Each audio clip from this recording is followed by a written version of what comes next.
Genesis chapter 40.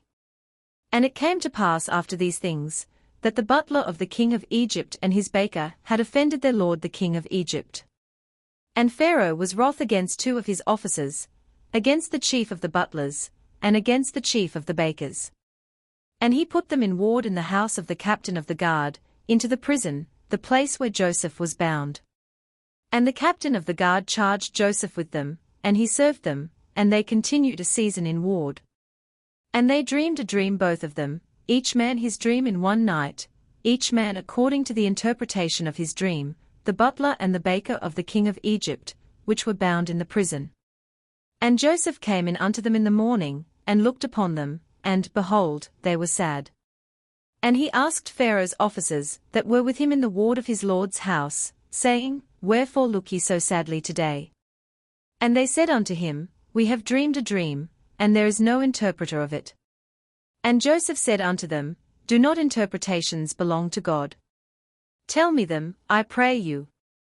And the chief butler told his dream to Joseph, and said to him, In my dream, behold, a vine was before me.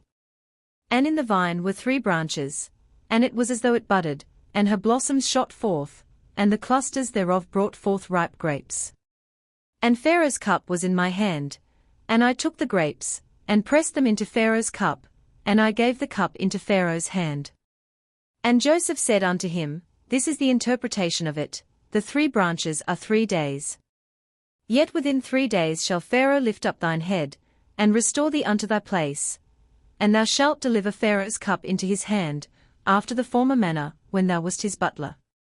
But think on me when it shall be well with thee, and show kindness, I pray thee, unto me, and make mention of me unto Pharaoh, and bring me out of this house.